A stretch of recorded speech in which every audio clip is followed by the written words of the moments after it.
Hello, everyone, and welcome to the Monster Report Live here on YouTube and on Facebook. And today we've got some really cool stuff to talk about here. 2005, it's King Kong, actually the anniversary this year, this date. December 14th is the anniversary of its release in the U.S. It did have a New York earlier release, but this is the nationwide release anniversary of that legendary Peter Jackson classic of a remake of a classic. So hopefully you're a King Kong fan, and if you're not, that's cool. We're going to make you one because we're going to talk some Kong 2005 and just generally King Kong, and bringing my guests here in just a minute. Of course, if you know this show, Monster Report's a show highlighting those entertaining creatures of film history, talk all kinds of monsters, kaiju, anything monster related in films, music, movies, comics, whatever, and of course toys. So support this channel, support us by subscribing on the Monster Report. Go to YouTube, find us on Facebook, Instagram, Twitter, and of course check out the link description for merch. We actually do have t-shirts, and yet it's got that color that disappears in the green screen, which kind of makes a cool effect when you're trying to do green screen effects. But anyways, we've got t-shirts of all sizes. I've got the whole family set up with t-shirts for the Monster Report. You're supporting us, and of course we want you to hit that like button on today's show. As I bring in my guests, we're going to be talking some Kong 2005. So first, let's bring in, we have Mr. Walter Ross, Jedi Grand Velle. How you doing, Walter? Doing great, man. Doing great, Nick. How you doing today? Excellent. And we have Kal, the Kaiju guy from Kaiju Karnage, the podcast, and on YouTube. Kal, how you doing? I'm doing good, man. It's good to be back. Thanks for having me. Yes, I've had both of you on the show, and just kind of out of the blue, I said, let's get two guys from Louisiana. Actually, that wasn't the plan, but it ended up being that way. I was like, let's talk some Kong. And I know both of you were King Kong fans, actually. So I figured this is a good episode to have this. And it just so happened to be the anniversary of the release of the 2005 Peter Jackson King Kong. And in a sense, it's kind of a Christmas movie. Tell me if you think the reason why I might be thinking that. I would think probably the ice skating scene. That's the only reason. Other than that, name another kaiju film that's really a Christmas movie. I mean, this is kind of a stretch, but that is a stretch. Yes. Yeah. All the Toho Godzilla movies, they're not, not a one of them. The Toho Kaiju movies, they don't exactly celebrate Christmas over there in Japan. And even the legendary films and all of that, we don't have any Christmas, but at least this one has a ice skating winter, thing going on in New York. So there it is. That's the closest to Christmas kaiju films get and giant monster movies get. But yeah. So I did get the chance to see this on the big screen at least twice, I remember. Did you guys get the chance to see it when it was new in theaters? I did. I actually did go see it that particular when it opened that on the 14th. And I must say, this little anecdote, it was pouring rain when I went to go see this film.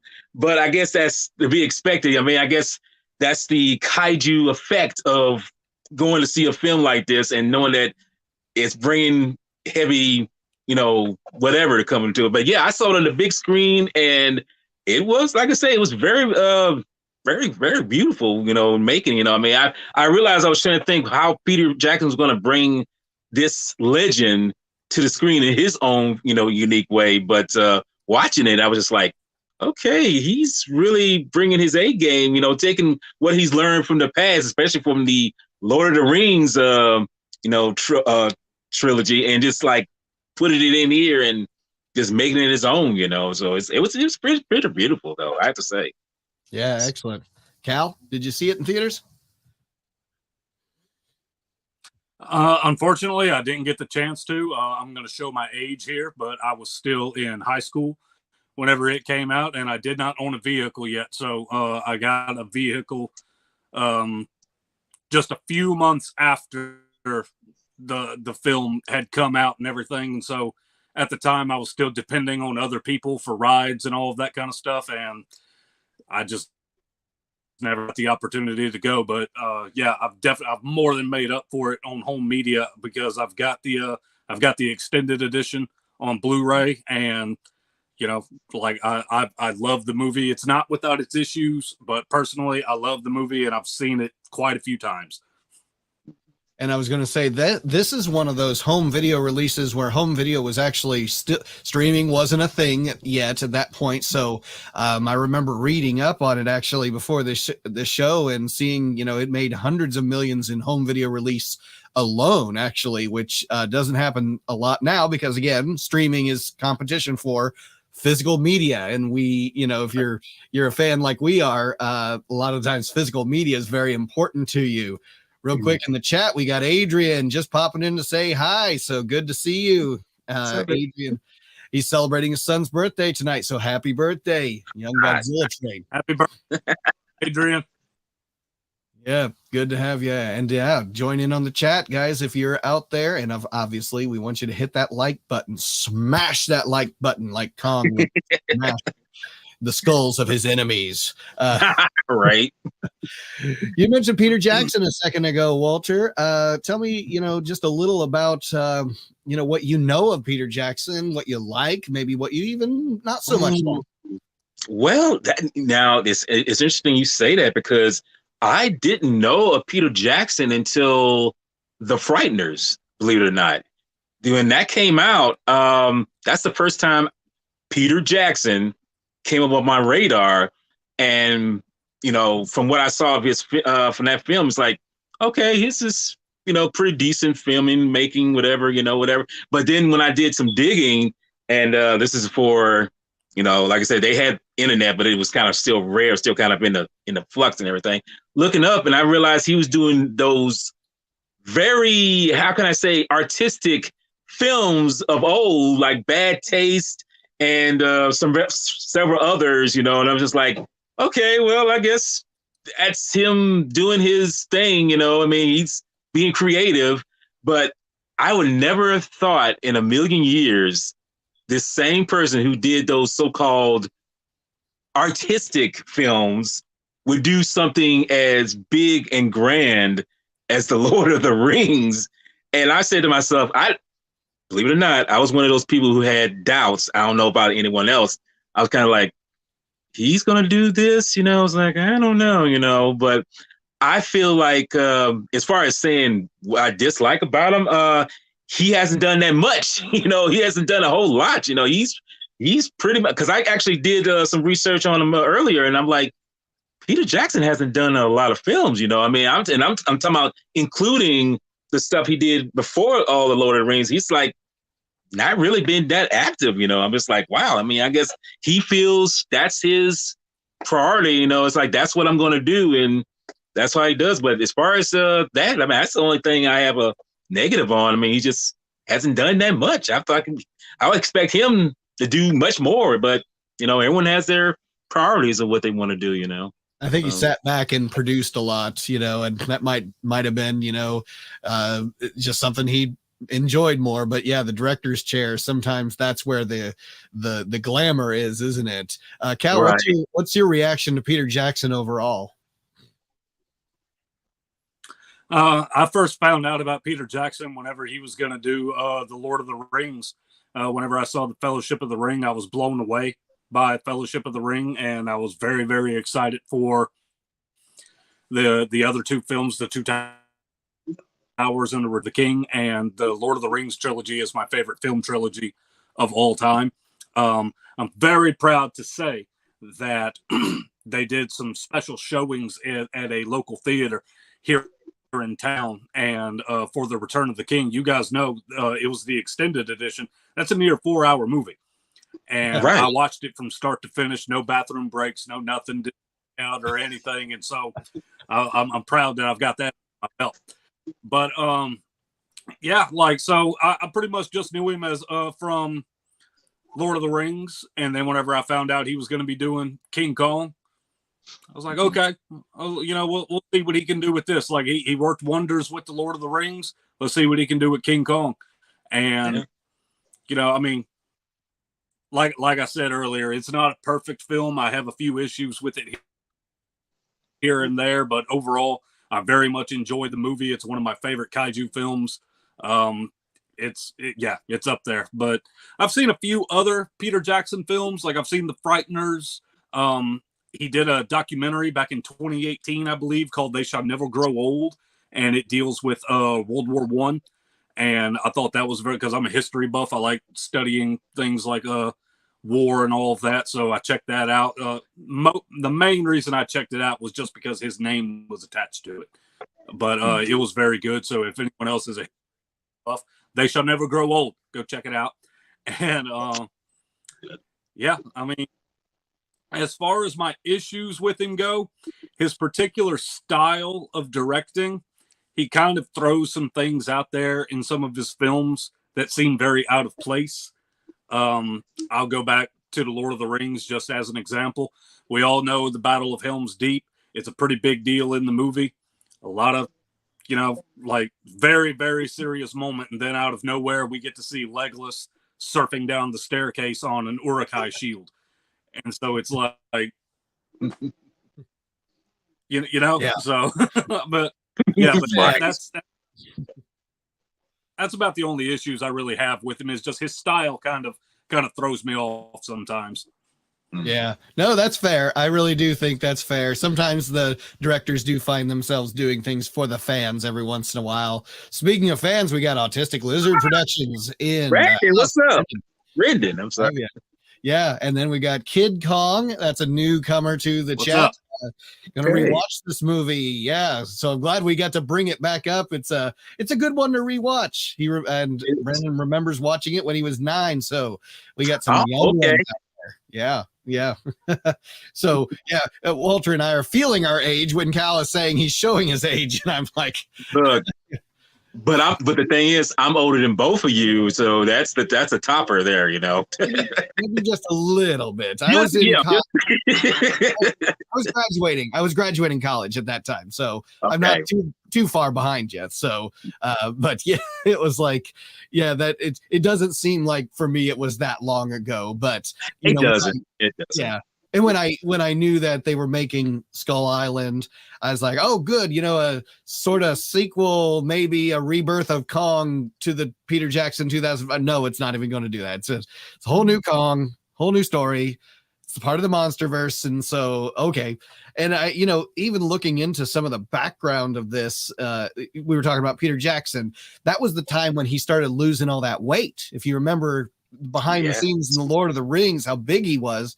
And even despite that, he's running around everywhere with the energy of a 5-year-old and directing this with all the energy and excitement that a Lord of the Rings fan could bring to that film. And I'm just like, man, this guy, he can get around for as big as he is. And then I saw, how he was losing the weight, and it was just unnatural, eating different foods and things like that. It had nothing to do with Kong being like a difficult shoot or anything. It was actually just coincidentally the time he started to trim down, and how we see him kind of now. And so, but then he got into The Hobbit, which The Hobbit can be a point of contention. I know Kal, being a Rings fan like me, The Hobbit can be one of those things that feels a bit like your Star Wars prequels or whatever, where it's like, parts of it I like, parts of it I don't. The Lord of the Rings trilogy is such a hard thing to top. And then you go to do another trilogy, and it's like, I want to top it, but at the same time, can I get over the classic nature of the Lord of the Rings? So yeah, there's always that about Peter Jackson that some people may be able to not forgive, let's say. Yes. Yeah. I mean, I'm kind of the same in the boat with you guys. I mean, I was particularly thinking, The Hobbit, I'm like, I'm gonna give it a try, but I had to say my friend who's local, he likes it a little bit better than I do, much more. And like I say, it has its moments and things that I like, but honestly, yeah, I mean, it's like, I can only say it's like, stick with what you had before, because, I think you're just, I mean, it's still his style, but it's like, That's just my opinion, though. No, I get it. Yeah. Real quick in the chat, and we'll get back to Kong here. Favorite Kong film of all time, Adrian says. And we got Godzilla fan freaks. Everett is in the house. Good to have you. You either watch the extended version of Lord of the Rings and King Kong, or you leave the room. Yes, the extended versions. There's always Peter Jackson. His films are long to begin with, and then you get the extended releases, and you're just like, how much more do I, can I take of this before I feel exhausted? Right. Let's start with the things we love about Kong 2005 before we maybe get into areas where we may disagree, may get into some friendly debate. We'll see. Cal, go ahead and tell me, what's the things that really stand out as great about 2005 Kong? I really, really like a lot of the references that he made, not only just to the original film, but also there's a few references to the 1932 novelization, because Kong is my favorite kaiju. The 1933 Kong I've been a fan of since I was about 5 years old. I own 2 different editions of the novelization that came out in 32, and I've read them. So I know a lot of the references, and whenever, they're subtle references, they're little itty bitty references that most people won't be able to pick up on, like towards the beginning of the movie, whenever Carl and his assistant are driving in the taxi cab and they're trying to talk about finding an actress and all of that. And he mentions something about, what about Faye? And his assistant's like, oh no, she's doing that film with RKO. And he just kind of makes a face like, Cooper, huh? I should have known. And I'm like, that's so many references that the average moviegoer is not going to know. Faye, as in Faye Ray, movie with RKO. RKO did the original 1933 film. Cooper, Marion C. Cooper. You could tell he was extremely passionate about the movie, throwing all of those little references in there. And I think it was a beautifully shot film. I like a lot of the cinematography and all of that. The special effects look pretty good. I don't even have to talk about the fight with the V-Rex fight and everything. It's just, sometimes I get on YouTube and just watch that by itself. I don't need to watch anything else. I'll just watch Kong 3 for no reason and all of that. And I love the score of the movie. I listen to the music quite a bit. I'm a big score guy. I love listening, just plug it in and just listening to scores of movies like Braveheart and, like Mad Max, Fury Road and all that kind of stuff. And so the score for this film is one of my favorite ones. But that's just a few things off the top of my head. I covered this film on my podcast, and I talked about it by myself for an hour and a half. So I'm just going to shut up for right now, and I'm going to let you guys talk a little bit about what y'all actually like about the movie, because I could just go on and on and on talking about it.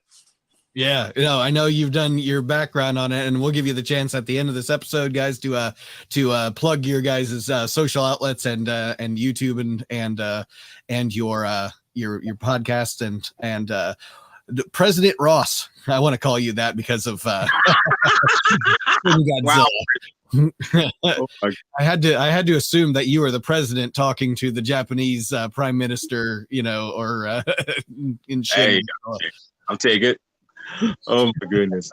But I just wanted to say, Cal, I fell in love with you even more now after you discussed about film scores and such things dealing with films. I mean, as I said before, you don't find that too many people here in Louisiana who are that much a fan of these things, and I'm just one of those individuals. But 2005 Kong, like I say, it's as I expected when I went into it. It's very, like I say, because I didn't know when it was set. I mean, I figured it was set back in the days when the original film was released.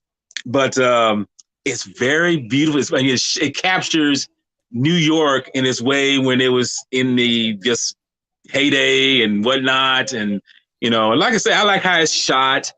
It's like I say, it has all the people who did the Lord of the Rings, and they put their heart and soul into it because they did it with the Lord of the Rings. And like I say, despite the fact that it's, well, I mean, you won't say despite, it still has that gravitas of being a very beautifully made, very well tracked film. You know what I mean? Despite what some people might say about it, but it's like I say, going into it, you know, I expected my expectation was actually pretty high, and I wasn't too disappointed with most of it, you know. But there just a few things that I was, you know, I was critical about. But like I say, I'll just say that it is a very well crafted film. It's a new twist on how it was done Kong wise, you know, from the 33 to the 76 and onward, you know. So it's like I say, I put it up there as one of the better iterations of Kong, as I like to say. And then let's talk about some of the other things that we might kind of agree on when it comes to, like, there's the casting, there's the visual effects, we've already mentioned the score. Peter Jackson has definitely has in his back pocket really great, fantastic composers. He had Howard Shore for The Lord of the Rings, and interestingly that he didn't have Howard Shore for the totality of this. He began with Howard Shore and ended up with James Newton Howard, also a great composer, who did end up scoring this one, which had its homages to the 33, but also having a modern, you know, feel to it. Also trying to keep it timeless. A lot of these scores can be try to be trendy or anything like that. This one didn't try to. It tried to be period piece, and it tried to be timeless. And so I did appreciate that about his score. And of course, James Newton Howard is a great composer as well.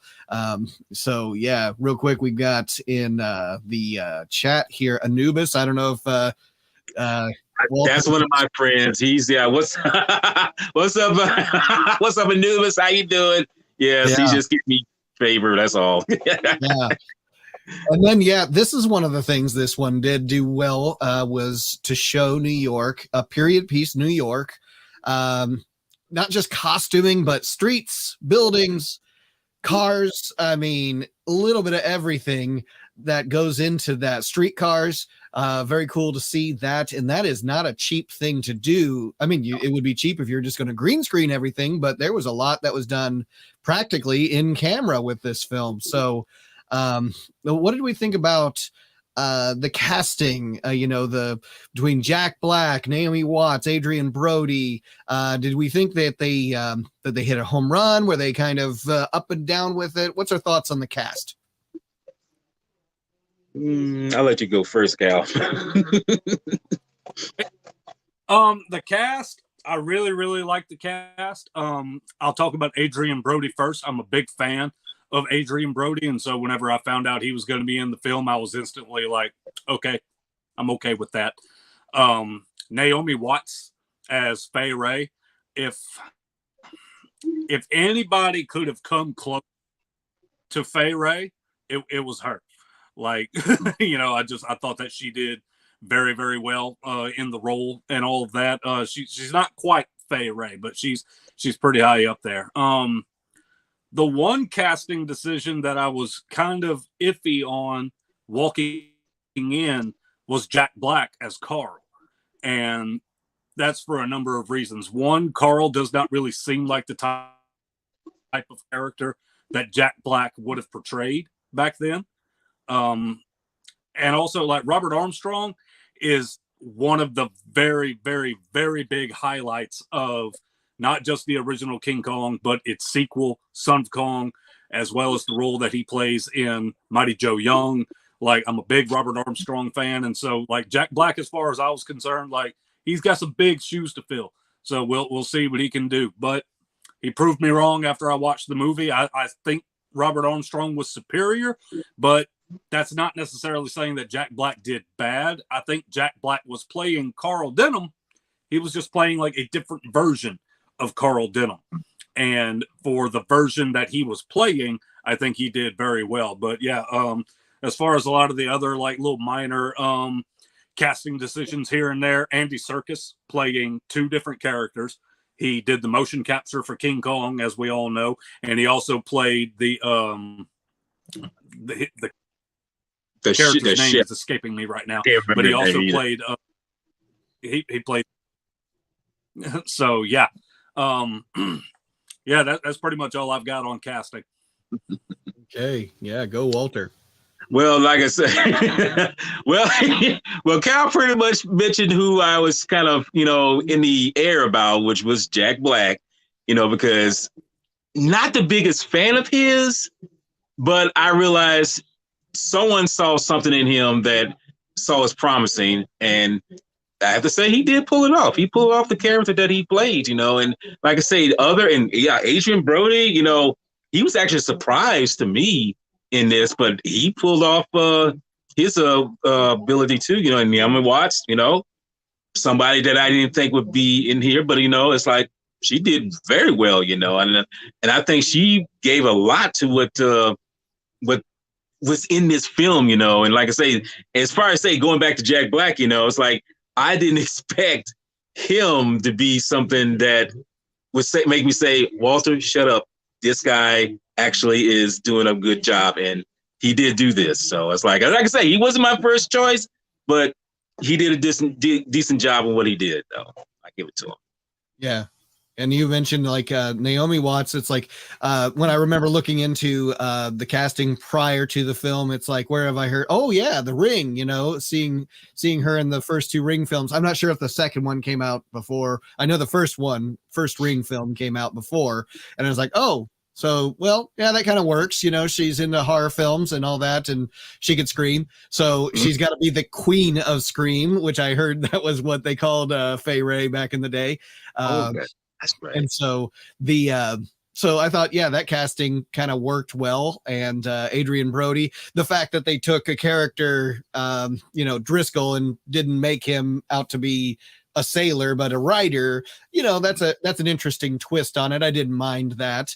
And then kind of giving some of the Driscoll sailor sort of things over to Kyle Chandler's character, which I was like, now that's clever.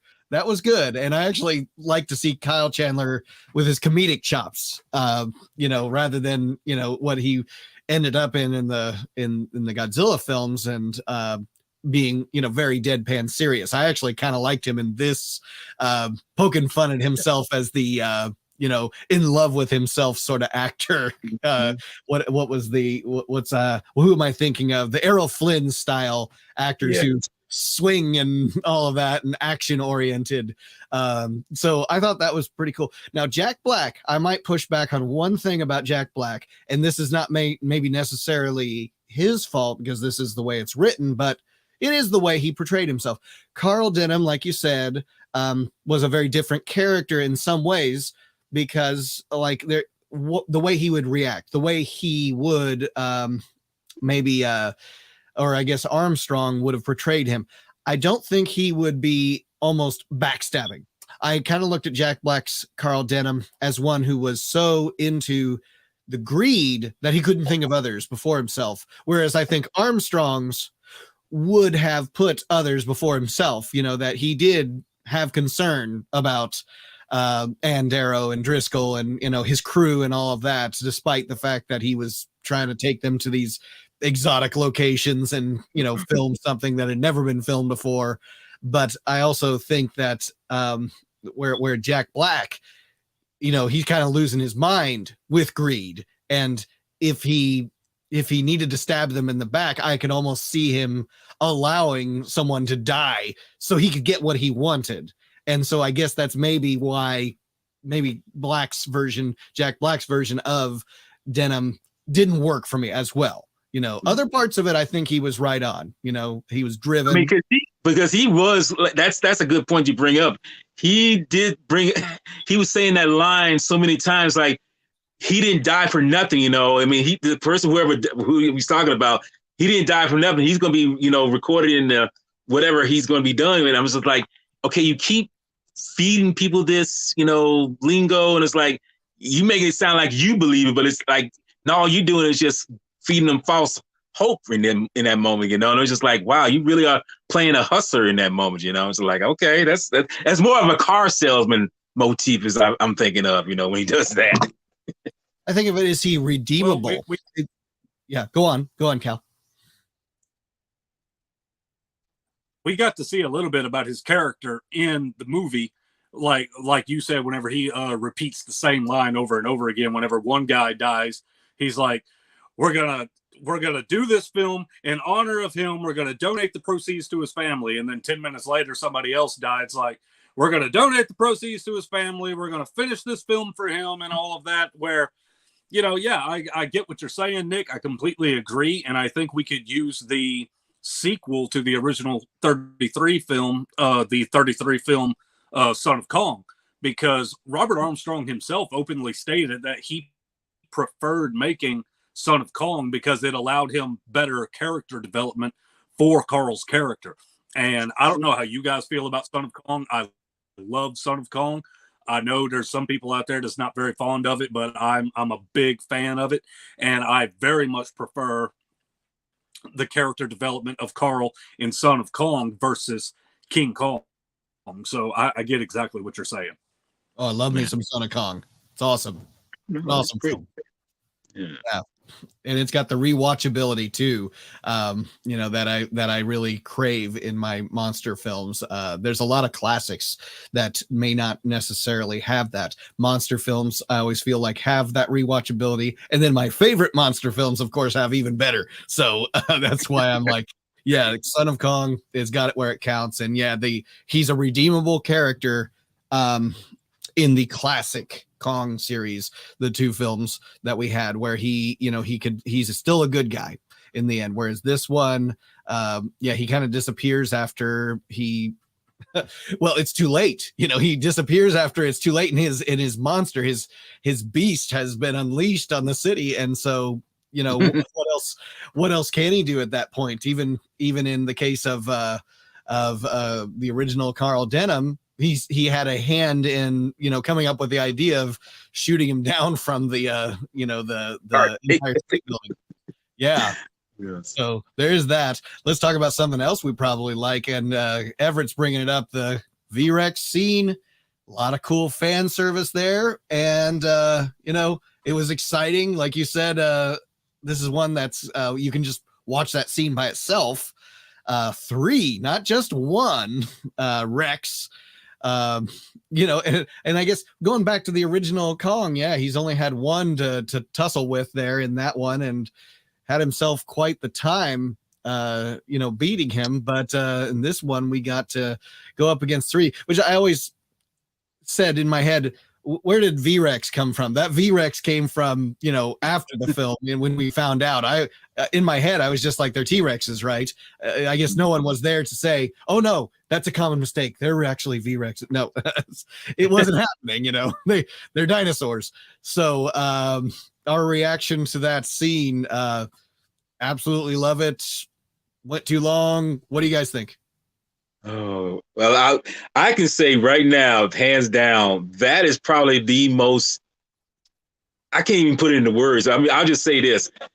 When you see one, you know, V-Rex, T-Rex, you know, I'm thinking, okay, then you see 2, but when you add 3, I was like, okay, Peter Jackson's pretty much saying, we're going to make this tough for Kong. You know, we're just going to like, no, we're not going to make this easy. We're going to make him really work for his supper in this sense, you know. And then the fact is, where they put him when fighting, not just on the ground, but dangling on the vines and everything. I was just like, okay, this is a different take on fighting dinosaurs, or just seeing, because Kong is really in his element, being able to swing, but seeing these dinosaurs swing and climbing down, because it's like, okay, he probably got the edge, but it's like, no, they following him too, you know, trying to bite him and bite the Naomi Watts character. I was like, okay, this is, I just didn't expect it to be as overwhelming as it was. And like I say, I enjoyed every second of it. I mean, I just didn't expect to enjoy it that much. And as you say, it is a very rewatchable sequence. In fact, I think it's probably broken down in like 2 or 3 scenes, because he starts with one and he ends up with one at the end when he kills it. So it's, like I say, it's a mind-blowing sequence. I just have to say, I mean, it brought out the 5-year-old in me when I was watching that, basically. And I was just like, yes, this is how 5-year-olds should enjoy stuff like this, because it's like, you didn't expect it to be like this, you know, and I really didn't expect it to be like that. And Cal, before you respond, I should have asked you this too, Walter. Had you seen the 33 Kong before seeing this? And, how did that affect you going into this scene with the V-Rex? I did see it before this. In fact, when you were saying Son of Kong's, like, yes, I saw Son of Kong too. But yes, I did see the original 33 version first. Well, I actually saw it years before, but I had seen it before. So it kind of was making me think, okay, how is Peter Jackson going to do this? But I realized, okay, he's taking something that is a very hands down classic. I'm pretty sure he's not going to do damage to it. Hopefully he won't. And he takes some pride into it. So I realized that watching that, watching the original, it's like, okay, I see this is happening. Okay, I see that happening. But he's adding on. What he's basically doing is took what was in a pretty much an hour, pretty much almost over a 90-minute film and expanded it and just added his own taste to it. And it's like, okay, here you go. A director has to do something different for an audience, clearly for the time. And he did that, because whatever they thought back then in 33 is probably different thinking in 2005. And I'm pretty sure even now in 2022, some people have a different thinking of what Kong is in any other kaiju that comes about, You're up to bat, Cal. Okay. Yes, I had seen the original 1933 film.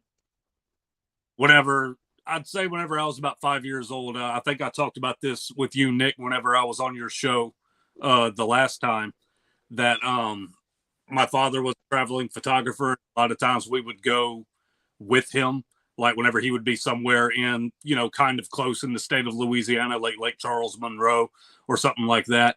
And so I didn't have, the only way I was able to watch movies whenever I was a kid was on VHS. And so whenever I would go to stay in a hotel room with my dad while he was working, like I was in heaven with that hotel TV with all the channels and all of that. And so whenever one day we were just flipping through channels and the original King Kong came on, I was immediately drawn in. I have no idea what I'm watching, but it's pretty awesome. It's kind of shocking to some people, being that I'm a massive kaiju fan. And I'll tell anybody that I was a fan of Kong before I was a fan of Godzilla. And to this day, King Kong is still my favorite kaiju of all time. And so, whenever I saw this movie for the first time, like I had seen the 33 version so many times by then, I was like, okay, let's see, let's see how true it is to it that he's going to be. And as Walter said, there were so many things that like he nailed almost shot for shot, scene for scene that he did. He did so many different nods and homages and things like that to the original film and things to the 32 novelization. And he expanded it, like made it his own thing and all of that. And I was pretty blown away by it. But back to the V-Rex fight, I was pretty blown away by that fight. Like I said before, I can just watch it by itself on YouTube. I don't need any build up or anything. My fiance sometimes will be laying in the bed together, getting ready to go to sleep, and she'll look over and she's like, "You're watching that King Kong fight again?" And I'm like, "Yes, I am," because it's awesome. And and so she knows, which she has seen the film, by the way. She had never seen it before she got together with me. And so I was like, it's time to let you watch it. I've introduced her to a lot of kaiju films, and I let her watch this one, and I let her watch the extended edition, and she's critical. She has kind of about the same kind of issues with it that I do and all of that. We were very much synced up whenever it came to our opinions of the movie and all of that. But the V-Rex fight, definitely the standout scene for me. Oh, yeah. Well, and there's one thing about this scene that is unnerving to me, and I know why they did it, but I'll tell you what it is here. The reason why Kong continues to hold Anne in his hands, and he doesn't find a tree or a cliff to place her on so he could focus on the fight. I understand why they did it. They need to put her in the middle of the danger because we're following her, not Kong, through this. Kong is defending her, but at the same time, I'm like, she'd be in a less danger if he just find a place. The V-Rexes have targeted Kong at this point, so just to see him unleash on them. And that was where I felt like it was the best part of the fighting, was when, she backed up to Kong, because it's like, I'm on his side. And, then it's the one-on-one V-Rex and Kong. And I thought that was kind of the best fight, even as short as it was, because now he's got all arms and hands, hands and arms and, legs and all of that to be able to just, pound this one. But then he has to, juggle her between hands and feet. And it's a good thing he's an ape and has the prehensile thumb on the foot so he can pick her up and catch her and all of that. But that was what is unnerving about it. It's like, I just want him to fight the V-Rexes, and to be part of this too. But I understand why they did it, because we are following her. Whereas in the original, she's just in a tree gets knocked down, but we're still focused on Kong and the Rex. So I think I understand why at that time they wouldn't have had her in his hands, because to us, we know that a couple of the little bit of jarring back and forth in a giant ape's hands, every bone in your body's probably broken by realistic standards. And that's one of the things that maybe we could say is about this movie that we may say is a downside, is the unrealism of it. Whereas I think of like films like this, the Transformers films, they're so high energy driven that no one ever gets the chance to sit down and catch a breather. You're always running. You're running from dinosaurs. You're running. You're falling into pits with the spider pit sequence, basically remade with more than just spiders, every kind of bug and every kind of nightmare fuel that they can offer. Peter Jackson can offer, but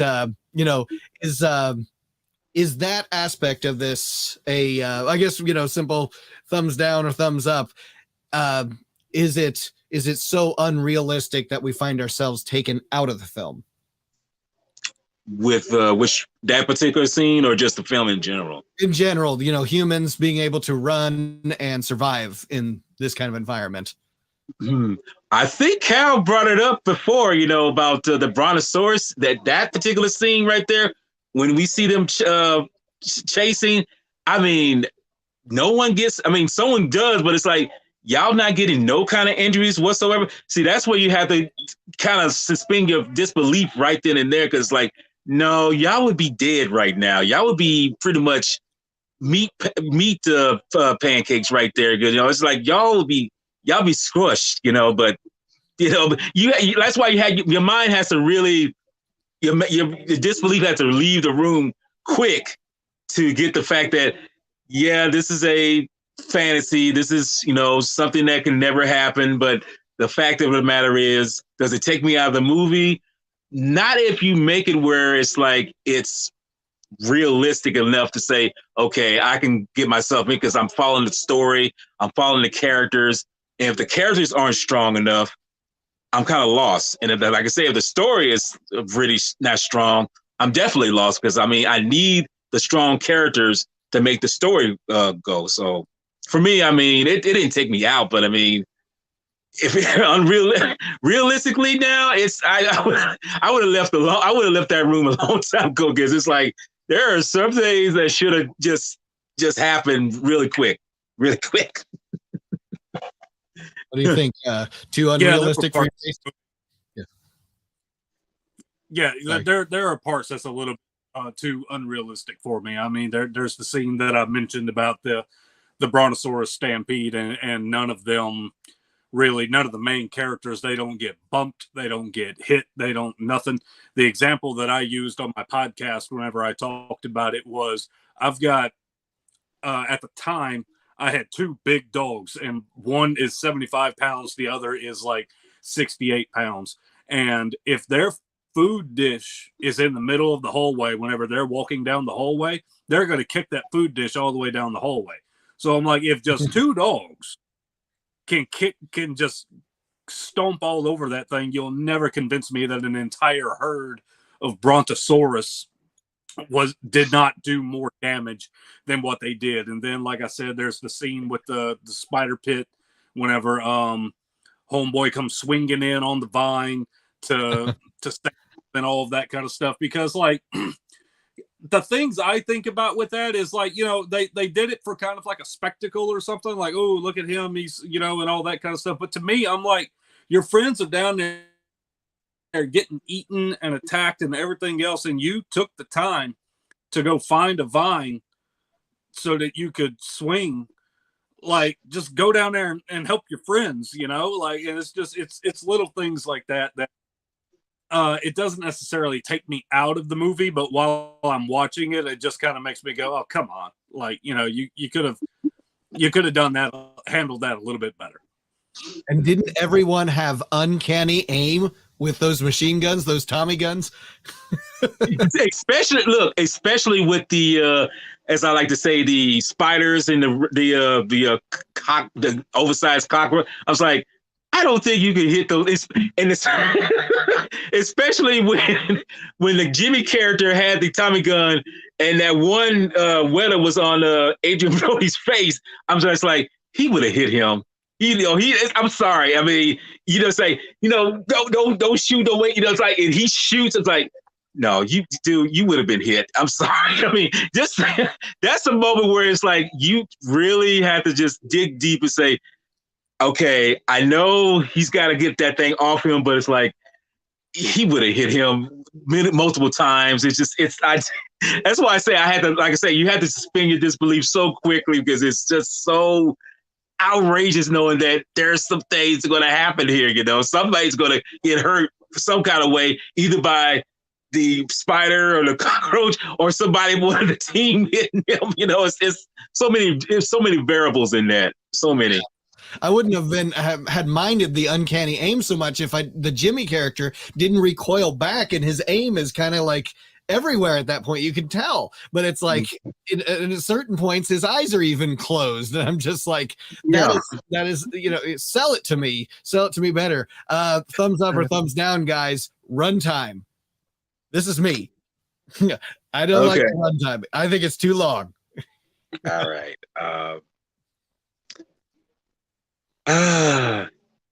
Cal's okay with it. Cal's okay with it? Okay. I'm going to put it like this. I'm going to put it halfway.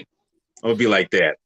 Because it's not so bad in the runtime, but they could have shortened it because certain things they didn't need in the film. I mean, AKA the ice skating sequence, they didn't need that. That's the next thing coming up, so be ready. Okay, we got enough on that. But no, I mean the runtime is not that bad. It's just that certain things didn't need to be there. But that's the vision of the director. And hey, you go with what the director goes with, what he does. Cal likes it, but why? I was okay with it just. I was okay with it just simply because I love long epic movies ever since I was a little kid. Like some of my favorite movies are just they're longer. I like Lawrence of Arabia, Ben-Hur, the Ten Commandments. I've just told you guys we've talked about Lord of the Rings a little bit, the extended editions and all of that. I've seen all of those in theaters and all of that kind of stuff. I just like bigger, longer movies. I like being drawn into a film. Now, with all of that said, I'm okay with the runtime of King Kong, but I do feel that there were some unnecessary scenes that were put in, though I know why they were put in. Like in the extended edition, we see that they are attacked by a triceratops, and they're in the water here and there. Like the scene that it's a throwback to the original 1933 film whenever they're attacked by apparently a carnivorous brontosaurus that can swim. Shows that dinosaur science was not all that high, you know, back in the 30s and all of that kind of stuff. But also in the novelization, there is a scene in the novelization in which there's 3 Triceratops that have a run-in with the humans and with Kong and all of that kind of stuff. So he pretty much took both of those things and slapped them into one. Like, on one hand, I'm like, yeah, that's pretty cool. That's a cool nod to the original film and to the novelization. But at the same time, I'm like, it would have been okay if you just axed that. But overall, yeah, I'm cool with the. Yeah, and I'll be the lone dissenting voice. That's okay. First, I'll get the shameless plug out of the way. Check out Godzilla Fan Freaks Kaiju Chill O'Clock tomorrow at 11 a.m. Mountain. That'd be 2 o'clock my time, Eastern. I think. No, 1 o'clock. I don't know. I don't know times, but I know that I get the notification because I've subscribed, and I'll get the notification. But he also likes super long films like you, Cal. Here's my reasoning. and Peter Jackson is known for these. You know, he can obviously take one book of the Tolkien epic Hobbit and make a trilogy out of it. And it's like, how did you do that? But where the Lord of the Rings and King Kong differ for me is it's an ensemble cast with multiple storylines happening all simultaneously, all leading to the same plot resolution. And that's why, to me, that you can have Lord of the Rings be epically long and continue to hold the attention, but with a smaller cast, smaller story, because the plot of King Kong is very simplistic, and that's okay. It needs to be. It's a giant monster film, and it's not trying to get any more in-depth messages than just what it is. I felt like you could have probably summed that up somewhat in a 90-minute to 2-hour film, but that is, again, my opinion. I'm sticking to it, where I felt like I feel like I probably would have had a better theatrical experience, and still, even now, I guess it's somewhat attention span and all that too, somewhat that I just feel like it could have been a little bit shorter. So we'll get one more chat in here, and then we'll move on to the next one. Loosely Collected, good to see you in the house, Jonathan. Okay, so thumbs up or thumbs down? Ice skating with Kong. Yeah, I'm gonna have to give it. Yeah, I'm gonna have to give it that. I'm sorry. Cal, can you justify why we needed it? I guess. Okay, so I have a love-hate relationship with the ice skating scene, and the reason why I don't like it is because, yes, it is kind of silly. With him he discovers the ice, he's just kind of sliding around and all of that kind of stuff. It does kind of be like, okay, this is a little ridiculous and all that, but at the same time, I know why they did it. It's the same reason that Peter Jackson introduced a love interest in The Hobbit. Like, he was trying to tug on our heartstrings. Like, anyone who knows anything about King Kong knows he's about to die. So we're going to give him just this one sweet little thing between him and Anne. It's just them. They're cut off from the rest of the world. There's nothing else going on and all that kind of stuff. It's just him and her just chilling and doing their thing, because then the moment that missile flies in and hits the ice and pretty much ruins it, that's the beginning of the end for Kong. He does not have a moment's rest again in the film. He charges towards the Empire State Building, goes up, and there's a brief moment where it's just him and her, and they do the beautiful thing and all of that kind of stuff. But yeah, that was basically done, I think, just to signify their final moment before the end. And that's why I'm okay with it.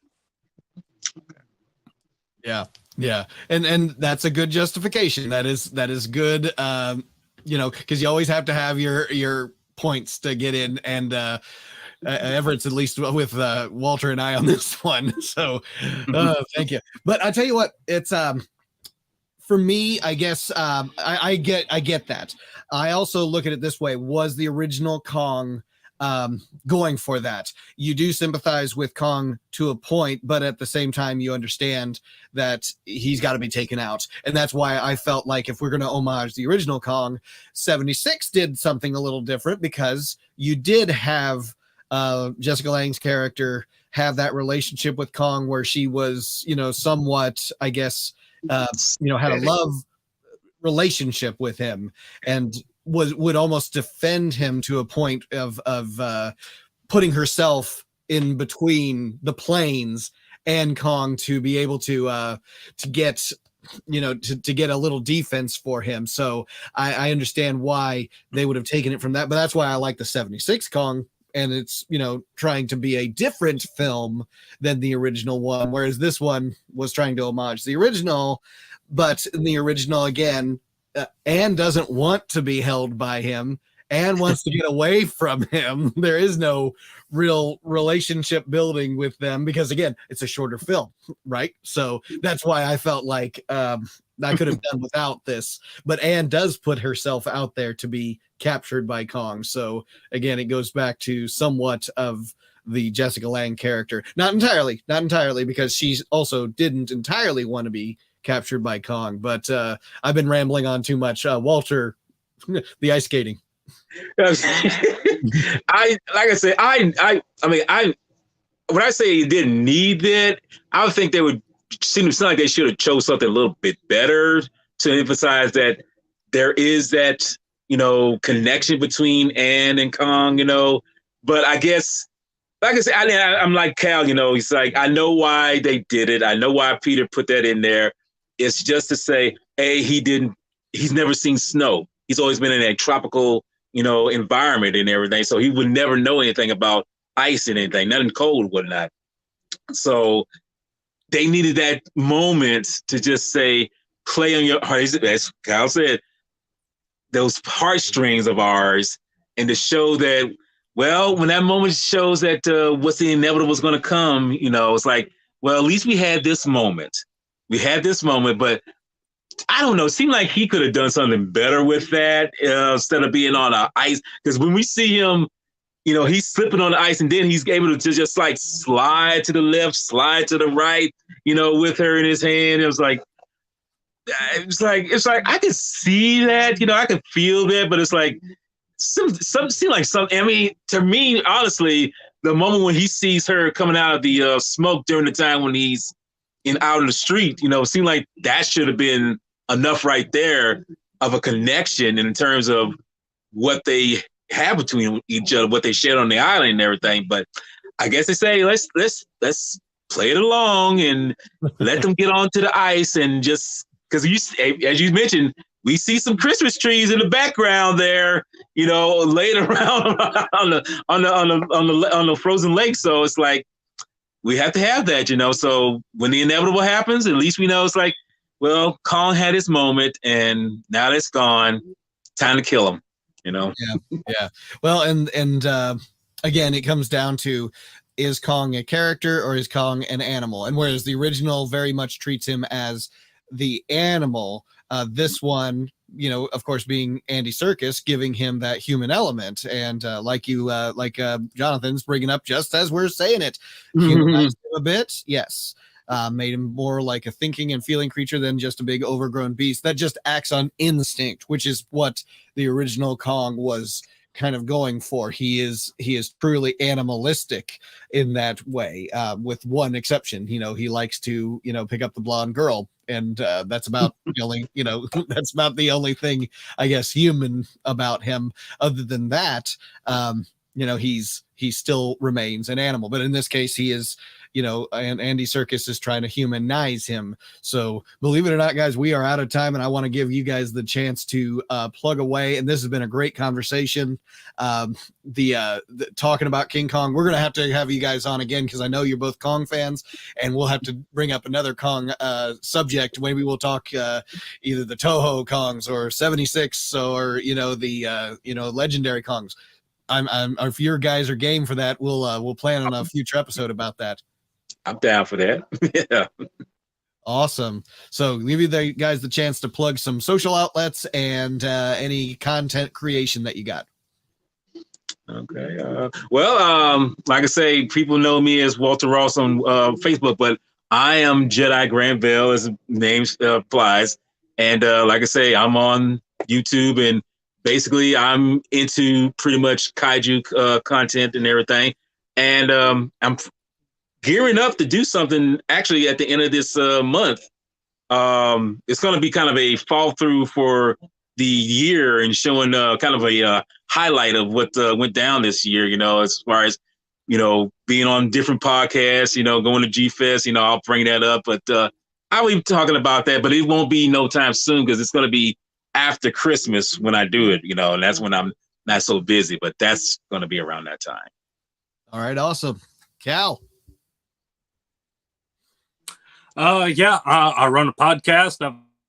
My podcast just turned 2 years old about a week ago. It's called Kaiju Karnage, a Godzilla / King Kong podcast. And I just decided to up and start doing it one day. And so, yeah, I did branch out to YouTube, but the YouTube, that's a different animal other than the podcast. I'm having a hard time actually building a following and all of that. But I'm much more successful in the podcast thing. It's available on any podcasting platforms, like Spotify, Apple, Google Podcasts, Amazon, and all of that kind of stuff. So, yeah, just search for Kaiju Karnage, a Godzilla / King Kong podcast. And I also have a Facebook page that shares the same name. I have a Godzilla Ultima fan page from Godzilla Singular Point because, big surprise, I'm a big fan of Godzilla Ultima. And on Instagram and YouTube, I'm Kal the Kaiju Guy. So, yeah. Like, subscribe, follow, do whatever it is. I very much appreciate it. Anybody that does it. All right. And I just subscribed to your podcast today so I can catch up with what all you got.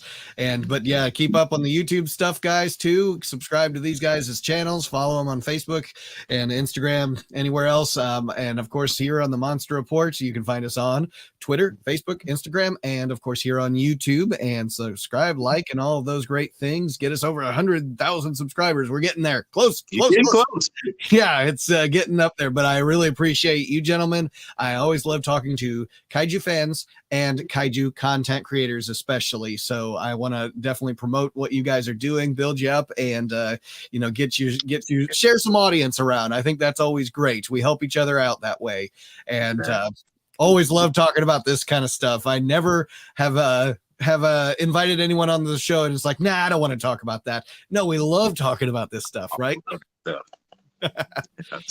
Try and stop us, right? Yeah, exactly. Try and stop us, Try and slow us down. All right. Well, thank you so much again. And stick around after the show, guys, and we'll say our proper goodbyes. But for me, Nick Adam Poling, and Kal, and Walter, and Everett, thank you for joining us on another episode of the Monster Report Live here. And we will catch you next time. Thank you.